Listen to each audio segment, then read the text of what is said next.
திருமணம் ஆனதுக்கு அப்புறமா இப்ப முதன் முறையா பிரியங்கா அவங்களோட கடந்த கால வாழ்க்கைய பத்தியும், இப்ப புதுசா திருமணம் பண்ணிக்கூடிய கணவர் வசிய பத்தியும் எக்கச்சக்கமான விஷயங்கள ஷேர் பண்ணியிருக்காங்களாம். அவங்க சொல்லிக்கூடிய விஷயங்கள பார்க்கும்போது, பிரியங்கா இந்த அளவுக்கு அன்புக்காக ஏங்கியிருக்காங்களா? அப்படிங்கிற மாதிரி ரசிகர்களே ஃபீல் பண்ண ஆரம்பிச்சிருக்காங்க. 2016ஆம் வருஷம் பிரவீன் அப்படின்னு சொல்லக்கூடிய விஜய் டிவியை சேர்ந்த ஒரு நபர தான் பிரியங்கா திருமணம் பண்ணிக்கிட்டாங்க. 2022ஆம் வருஷம் இவங்களோட திருமண வாழ்க்கை முடிவுக்கு வந்திருக்குது. அதுக்கப்புறமா கொஞ்சம் வருஷங்கள் இவங்க தனியா தான் வசிச்சிருக்காங்க. பிரபலமான டிஜேவா இருக்கக்கூடிய வசி அப்படின்னு சொல்லக்கூடிய நபர எக்கச்சக்கமான பப்பபுரம் பார்ட்டில இவங்க பார்த்துருக்காங்க. பார்த்ததுலயுமே ஃபர்ஸ்ட் இம்ப்ரஷன்லயே வந்து வசிய பிரியங்காவுக்கு பிடிச்சு போயிடுச்சாம். பிரியங்கா எக்கச்சக்கமான இன்டர்வியூல பேசும்போது, எங்க அம்மாவுக்கு நான் 2வது கல்யாணம் பண்ணிக்கணுங்கிற ஆசை இருக்கு. ஆனா, அப்படிப்பட்ட ஒரு நபர நான் இப்போ வரைக்கும் லைஃப்ல நான் மீட் பண்ணல.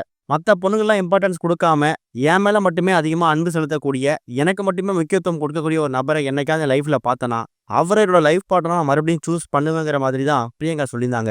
அப்படிப்பட்ட ஒரு குவாலிஃபிகேஷன் எல்லாமே வசிக்கிட்ட பார்த்ததாவும் இப்ப பிரியங்கா தெரிவிச்சிருக்காங்க. அவங்களோட கடந்த கால வாழ்க்கையில அவங்க அம்மா ஒரு சிங்கிள் மதரா பிரியங்காவ வளர்த்துருக்காங்க. சொல்லப்போனா பிரியங்கா அவங்க அப்பாவோட அன்புக்காக நெறைய ஏங்கியிருக்காங்களாம். ஆனா, அப்படிப்பட்ட பிரியங்காவுக்கு அவங்க அப்பாவோட அன்பு அப்படிங்கிறது பெருசா கிடைக்கல. ஏன்னா, சென்னையில படிச்சது, அதுக்கப்புறம் அவங்க அப்பா கொஞ்ச நாள்ல இறந்து போனது, இப்படி பல விஷயங்களால அவங்க அப்பா அன்பு கிடைக்காம ஏங்கி போயிருக்காங்க. அதுக்கப்புறம் முதல் கணவர்கிட்ட ஒரு சரியான அன்பு கிடைக்கும் அப்படின்னு பார்த்தா, அந்த கணவருமே விவாகரத்து வாங்கி, இப்ப அந்த திருமண வாழ்க்கை முடிவுக்கு வந்திருந்துச்சு. இப்படி எல்லா இடங்கள்லயுமே அன்புக்காக ஏங்கியிருந்த பிரியங்காவுக்கு, எல்லா இடத்துலயுமே ஒரு சப்போர்ட்டா இருந்து, பிரியங்கா நெனச்சு பார்க்க முடியாத அளவுக்கு அன்பு அதிகமா குடுத்து, எதிர்பாராத பல உதவிகள செஞ்சு, எங்கேயுமே பிரியங்காவ விட்டு குடுக்காம இருந்தது வசி மட்டும் தான். இப்படிப்பட்ட சில விஷயங்களால தான் வசிய பிடிச்சு போயிடுச்சாம். இத பத்தி பிரியங்காவோட பேசும்போது, பாஸ்ட் லைஃப்ல நான் நெறைய விஷயம் நம்பி ஏமாந்துட்டேன். விவாகரத்துக்கு காரணம் அது ஒண்ணு தான். விவாகரத்து ஒண்ணு தான் ஒரே தீர்வு. அந்த விஷயத்துக்கு அப்புறம் தான் நான் இந்த ஒரு லைஃப்ப எடுத்துக்க ஆரம்பிச்சேன். தனியா தான் வசிச்சேன். கல்யாணமே பண்ணக்கூடாது அப்படின்னு நெனச்சுட்டு இருந்தேன். என்னைக்காவது ஒரு நாள் எனக்கு பிடிச்ச மாரி என் லைஃப் மாறும். எனக்கு பிடிச்ச ஒரு நபர நான் பார்ப்பேன்னு வெயிட் பண்ணிட்டு இருந்தேன். அப்படிப்பட்ட ஒரு நபரா தான் நான் வசிய பார்த்தேன். நான் திருமணம் பண்ணதுக்கப்புறம் நெறைய பேரு ஒரு வயசானவர கல்யாணம் பண்ணிட்ட. உனக்கும் அவருக்கும் வயசு வித்தியாசம் எவ்வளோ இருக்கு? பார்க்கறதுக்கு கிழவன் மாதிரி இருக்காரு. இந்த மாரி எக்கச்சக்கமான கிரிட்டிசிசம் பண்ணாங்க. எனக்கு அத பத்திலாம் கவலையே கிடையாது. நான் வாழப் போறது நான். வசி என்ன புரிஞ்சு வச்சிருக்காரு. நான் வசிய புரிஞ்சு வச்சிருக்கேன். எங்க 2 பேருக்குள்ள இருக்கக்கூடியது ஒரு சுத்தமான அன்பு.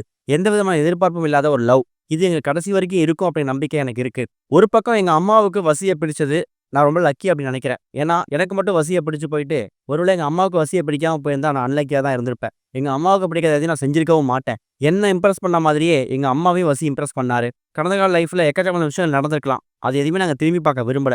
இனி வரக்கூடிய நாட்கள் எல்லாத்தையும் இந்த அளவுக்கு சிறப்பாவும், சந்தோஷமாவும் எடுத்துக்க போறோம் அப்படிங்கிறது எங்க கையில தான் இருக்கு. சுத்தி 1000 விமர்சனம் வந்திருந்தாலும், அத எதையுமே நாங்க கேர் பண்ண போறது கிடையாது.